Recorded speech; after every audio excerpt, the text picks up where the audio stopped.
71வது தேசிய விருதுகள் அறிவிக்கப்பட்டுள்ள நிலையில் சிறந்த தமிழ் திரைப்படமாக பார்க்கிங் திரைப்படம் தேர்வு செய்யப்பட்டிருக்கிறது. பார்க்கிங் திரைப்படத்தின் இயக்குனர் ராம்குமார் நம்மோடு இணைந்திருக்கிறார். முதல்ல நியூஸ் 18 தமிழ்நாடு சார்பா வாழ்த்துக்கள் சார். தேசிய விருதை வென்றிருக்கீங்க முதல் படத்துல, எப்படி ஃபீல் பண்றீங்க? ரொம்ப நம்ப முடியாம தான் இன்னும் இருக்கேன். ஏன்னா நம்ம சின்ன வயசுலேருந்து ஒரு நேஷனல் அவார்டு அப்படிங்கிறது வந்து நமக்கு ரொம்ப தூரமாக அப்படி தெரியும். பட் இன்னைக்கு நம்ம பண்ண இந்த படத்துக்கு ஒரு 3 அவார்டு கிடச்சிருக்கு அப்படிங்கும்போது எதிர்பார்க்கல. ஆக்சுவலாக இன்னைக்கு இந்த அனௌன்ஸ்மெண்ட் வர வரைக்குமே நான் எதிர்பார்க்கல. எப்பொழுதும் போல் வருஷம் படங்கள் வந்து நேஷனல் அவார்டு அவங்கள சரி இந்த வருஷம் எந்தெந்த படங்கள்லாம் வாங்கியிருக்குன்னு பார்க்கும்போது திடீர்னு நம்ம படம் அப்படிங்கும்போது ரொம்ப ரொம்ப எமோஷனலாக மூமெண்ட்டாக இருந்தது. கண்டிப்பாக வந்து இது இன்னும் ரெஸ்பான்சிபிலிட்டி அதிகமாக கொண்டு போகுது.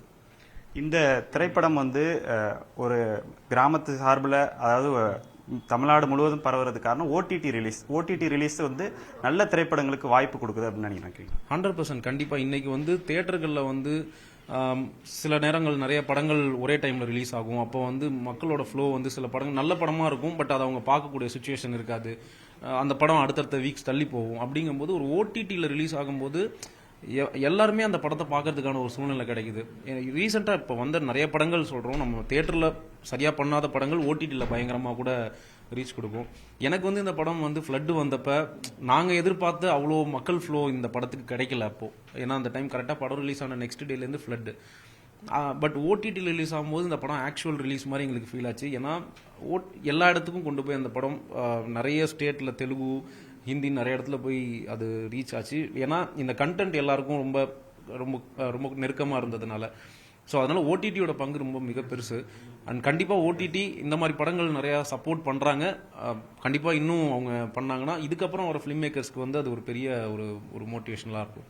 சிறந்த துணை நடிகருக்கான விருதை MS பாஸ்கர் சார் பெற்றிருக்காங்க. அவங்களுக்கு நீங்கள் என்ன வாழ்த்து சொல்ல விரும்புறீங்க? வாழ்த்துக்கள், அவ்வளோதான். எனக்கு வந்து என்னன்னா, நான் ஆக்சுவலாக வந்து இந்த படம் வந்து அவருக்கு ஒரு நல்ல ரெக்கக்னேஷன் கொடுக்கும் அப்படின்னு நான் எதிர்பார்த்தேன். அது வந்து இவ்வளோ தூரம் அவர் இந்த ஏஜில் அவருக்கு கொடுத்துருக்கிறது ரொம்ப சந்தோஷமாக இருக்குது. ஏன்னா ஒரு லெஜெண்டரி ஆக்டர். எனக்கு என்னமோ அவருடைய அந்த பர்ஃபார்மன்ஸுக்கோ அந்த ஒரு இதுக்கோ சரியான அங்கீகாரம் அவருக்கு கிடைக்கலையோ இத்தனை வருஷமா அப்படின்னு எனக்கு அது இருந்தது.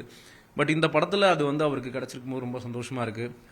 ரொம்ப அவர் இந்த படம் பண்ணும்போது நிறைய விஷயம் அவரோட அனுபவங்கள்லாம் ஷேர் பண்ணிக்கிட்டு தான் இருக்கட்டும்.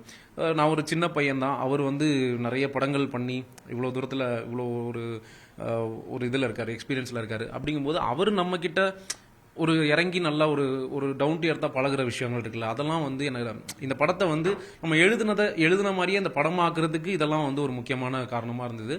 MS Bhaskar sir most deserving for this award. And also மற்ற எல்லாருமே சொல்கிறேன், எனக்கு ஹரிஷ் கல்யாணோட அண்ணனோட பர்ஃபார்மன்ஸும் அவருடைய ஒரு சப்போர்ட்டும் இந்த படத்துக்கு வந்து என்ன இன்னும் அழகாக, ஏன்னா ஒரு ஹீரோ அவருக்கு ஈக்குவலாக இன்னொருத்தர் நடிக்கிறார் அப்படிங்கும்போது அதை அவங்க அக்செப்ட் பண்ணிக்கிட்டது இருக்குல்ல. சரி, ஓகே, அவர் தான் அவருக்கு வில்லன், ஓகே, அவங்க எனக்கு இந்த மாதிரி நான் ஃபைட் பண்ணுறதுக்கு எலிஜிபிளான ஒரு ஆர்டிஸ்ட் போடணும் அப்படின்லாம் இல்லை. கதைக்கு என்ன தேவையோ அதுக்கு முழுசாக சப்போர்ட் பண்ணி எழுதுனதை அப்படியே எடுக்கலாம் ராம் அப்படின்னு அவர் சப்போர்ட் பண்ணதாக இருக்கட்டும். இந்துஜா இந்த படத்துக்கு அவங்களோட கான்ட்ரிபியூஷன், அவங்க வந்து இந்த படத்தில் யாருமே வந்து அந்த கேரக்டர் நடிக்கிறதுக்கு ஒத்துக்கல. நிறைய பேர் நாங்கள் அப்ரோச் பண்ணோம், யாருமே நான் ப்ரெக்னெண்ட்டாக ஃபுல் படம் பண்ண மாட்டேன்னாங்க. ஆனால் இவங்க டேரிங்காக நான் பண்ணுறேன், ஏன்னா எனக்கு கதை பிடிச்சிருக்கு அப்படின்னு சொன்னாங்க.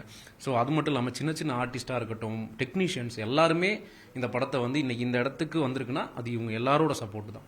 அடுத்த திரைப்படம் STRோட இணையறதா கேள்விப்படுறோம். அந்த படம் எப்படி இருக்கும்? கண்டிப்பாக அது வந்து ஒரு எல்லாருக்குமே பிடிச்ச ஒரு ஜனரஞ்சமான ஒரு படமாக தான் இருக்கும்.